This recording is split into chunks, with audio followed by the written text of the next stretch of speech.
Alamogordo Tigers head football coach A.J. CIsco joins us. Coach, how are you? Thanks for having me, Charles. I'm good, brother. Happy to have you here. And I was talking about it in the post game last week. You take away that first quarter, it was pretty much a stalemate between you guys in 2, 3, and 4 in that game against Hobbs. But man, that first quarter was just kind of a disaster for you guys. It was, and credit to Hobbs because they came out and played really well in that first quarter and ran it down our throats and were big and physical, and they showed how explosive they are. And I mean, we didn't play well, and we go down and throw a pick six, then throw another pick, and then finally go down and score. I mean, it was a struggle. I mean, I'm proud of our kids for how they played, and then constantly playing until the end of the game, and then hearing the leadership on the sideline from the seniors just constantly telling kids, "Hey, keep your nose down, keep working." I couldn't be proud of our kids. We've got to play better and to start off a game, especially against good football teams like Hobbs. I mean, you come out and you play like that in the first quarter and things get out of hand. That's a bad situation. That's all. And then when we've got to get that fixed to play Centennial this week. Yeah, and obviously Centennial is, Hobbs is a very good team. Centennial is a step up. I mean, it's one of those that the team has to reset, and unfortunately we've said that probably too many times for your liking this year that you got to reset. But I guess every week you guys are looking to reset and just focus on the next week. We are, but I mean it's been the same thing and the same battle all week or all season is turnovers. And the only game we haven't turned the ball over was Piedra Vista, and that was the best game we played all year. And then every game we've had 2, 3, 4 turnovers in a game the entire season, and that's something that we have to get fixed if we want to play with Centennial and Hobbs and Cruces High and those guys and Carlsbad and Clovis. I mean, we can't turn the ball over. And at this level in 6A, if you turn the ball over, you're going to get beat. And like I said, our kids make it important during practice to not turn the ball over. We've got to be able to do that under the lights on a Friday. Yeah. I do want to give some calls out to like the defense who you talked about it. They were gashing you guys running the ball in the first quarter. It got better in the second quarter. The third quarter, you guys basically played between the 20s on both sides. And those are the 2 quarters I look at because I know fourth quarter they started bringing in a few backups out there here and there. But second and third quarter, you guys were both teams were playing their number ones, and it was pretty much even between you all. So. Yeah, when we don't do things to kill ourselves, we can be competitive. Yeah, and that's something that we've proven throughout the years. We can compete with just about anybody in the state. In regards to that, but it's the little things for us, and it's not necessarily turnovers. You go to defensively in the first half, there's one guy making a screw up, and it turns into a 30-yard gain, and then offensively, it's one guy taking the wrong step, and we go from having a 30-yard gain to a 2-yard loss. And it's just those little things, and it's never the same kid back to back. It's always something different. And that's something that we've been harping on our kids about and talking to them is like we've got to make every play is the most important play right now. And if you ask your kids what's the most important play, they're going to say the next play because you can't take back what's already done. Yeah. And that's something that we have to address, and we got to keep focusing on it with this young group. And, offensively, guys like, Nate obviously had a struggle in the first quarter, but he kept working and ends up, over 100 yards rushing. Dylan had another solid game right around that 100-yard mark again. He had some wide receivers that made some tough grabs here and there. Offensive line obviously got better as the game went on. They were starting, especially, there was the one drive in particular where, unfortunately, of course, you fumble at the end of that drive, but you guys were going right down the field on them in quick order. And like I said, it was impressive to see the way the offense kind of bounced back after that. Yeah, I mean, and like I said, our kids are tough, and they're not going to back down. But that's one of those things you deal with teenagers. You never know what you're going to get with a 15, 16, 17-year-old kid in a big moment. And we've seen that youth of us of making those mental mistakes and a lot of stuff that can be corrected. It's not physical in nature. But you see our success when we do things correctly, like that drive. We went 80 yards real fast, and then fumbled at the 1. And that's kind of how it's been all year. I mean, if there was a microcosm of your season, it was right there. It's that we'll go real fast and have success and move the ball, and then we find a way to kind of make a mistake or shoot ourselves in the foot with penalties or turn it over, and that's just kind of how it's been for the first 6 weeks. Yeah.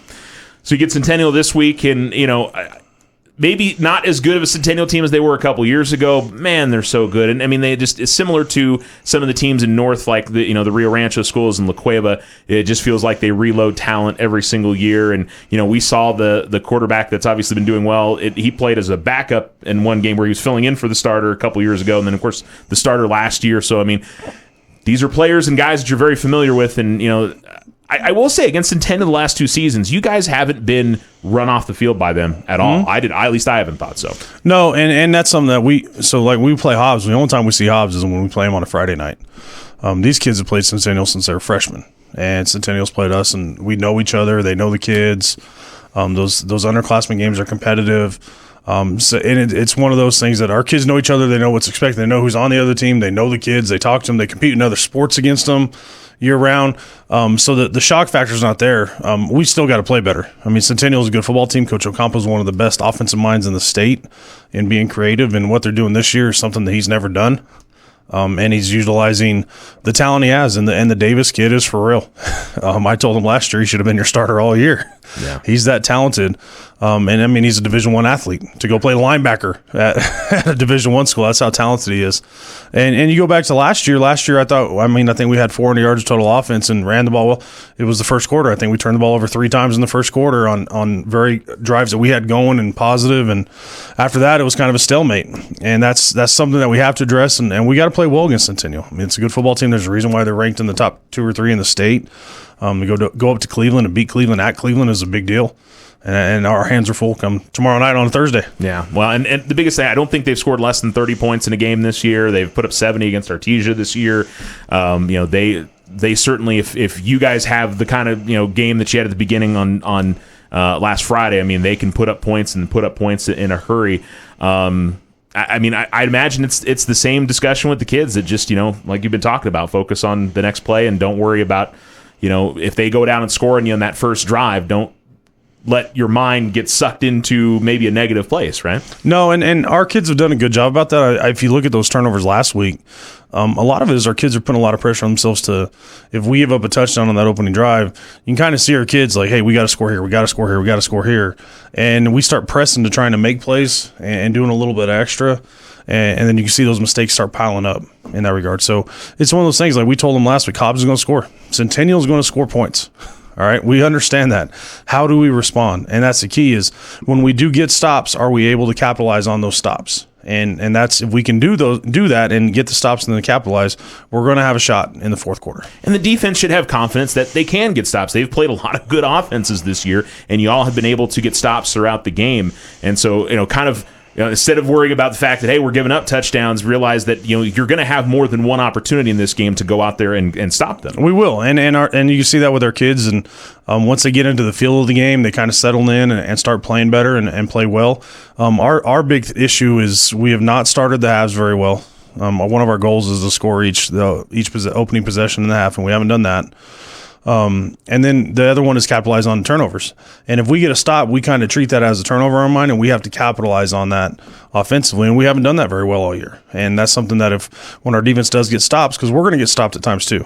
And it's just, hey, if we get a stop, can we go and match that and put points on the board? And that's how we'll end up winning games or being competitive in the fourth quarter, making it close. Yeah, because you get into the fourth quarter and it's a 1 or 2 score game. You guys have obviously shown that you can make it interesting. We saw it in the Piedra Vista game, the Albuquerque Academy game, the Deming game. I mean, there's enough, evidence there for the kids. Yeah, and our kids, and that's the beauty of our kids, and that's not like anything to do with coaching. That's our kids from surviving the off season and the tough stuff. That if we can make it a game in the fourth quarter, we're going to have a shot.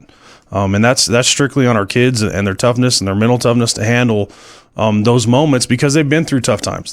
From January till August, nothing we do is very easy, and it's a lot of strain physically and mentally is the biggest part. And we've got to be able to play well early in the game and get it to the fourth quarter and then see what happens. Do you want to mention again, this game is on Thursday nights? For those of you that may have missed that, I mean, they changed that schedule right at the beginning of the season. So Thursday night game at 7:00. We know Thursday night games sometimes can be difficult for people to remember and get out there, so we want to encourage the community to get out and support. Yeah, come support these kids, man. If you've seen what these kids go through and the hours they put in, and not just our kids. I mean, to support all athletes. The band kids are out there. Just be proud of this town. Be proud of this community. Be proud of the kids that are turning out in this place.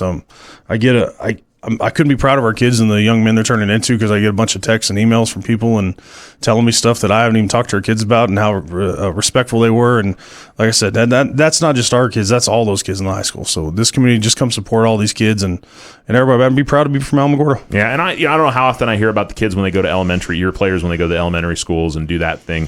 I seem to catch stories about that a lot, and people, whether it's your players getting excited about it, or the the kids that get to see them, or the teachers or the parents that are there that get to see them. Yeah, we're kind of bummed because there's no school on Thursday this week, so we don't get to do that. And I talked to our kids. Our kids are kind of bummed about it. That's something that they enjoy doing, and they understand the importance of it. We're going to the elementary schools, nothing to do with us. It's just to get kids excited about being in this community. And we tell them all the time, I don't care if they're going to be a football player or not. Get them excited about getting an education. Get them excited about being at school. All right, you might be the only person that high fives them that entire day, or tells them something positive. Just have fun with those kids. Those kids look up to you like your role models and these big superstars, and enjoy it. And I know our kids love it, and they're kind of disappointed we don't get to do it this week, but we'll dang sure be out there when we get Clovis at the November 1st. All right, very good. Coach, wish you the best of luck on Thursday night against Centennial, and appreciate the time as always. Appreciate it, man. Go Tigers.